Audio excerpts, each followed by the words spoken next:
A little bit about property, and I'll touch on some of these, but it's important to share, and some of the stuff that we learn out in the marketplace.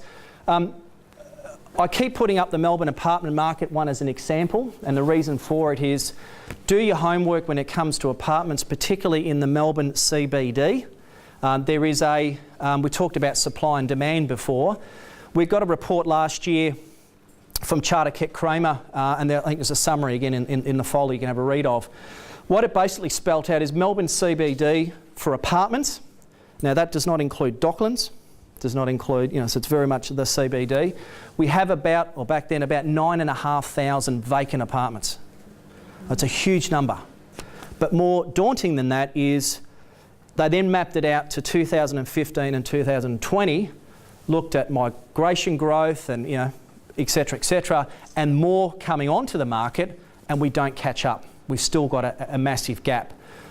So me as an investor, sitting perhaps with a client and talking that through, why is that important? Anyone? Why wouldn't you look at that sort of area? Right, tenants, correct. So a couple of things are going to happen. Growth will probably flatten out or suffer. And from a rental yield, so what you're going to receive on that property, there is a lot of choice there for tenants, right? Because again, there are lots on the market. So therefore that price is going to soften. Naturally it will. So look outside of that and look at the fundamentals behind it, but well worth looking at. Some of the other questions and things that we get asked as we go through the journey with clients is what happens with interest cover or interest charges during construction. So you might have bought a piece of land, you're going to build an investment property on it through this sort of method. What happens with a kind of interest charge during that? Because you've got no tenant, you've got no money coming in. And the short answer is, and Tony touched on it, is through the structure we set up, we make sure that's catered for either through a line of credit, remember, go back to the previous chart, so it's not coming out of your pocket, right? And it is deductible, et cetera, et cetera. So there's little things that you can do as you go through.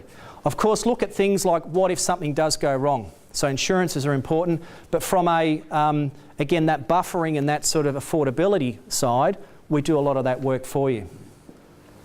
The other one around valuations is important. Clients of ours have seen, and for some of you, you may not appreciate this, but I certainly have not seen this in decades. Valuations on the properties that we've put clients into are actually coming at contract price or above, right? So that means that from where they're starting from, an independent valuer through the bank or through us, whoever it may be, has said that is worth what the contract price says, or it's worth more. To me, that's a great outcome for clients, and it's something that we do focus on.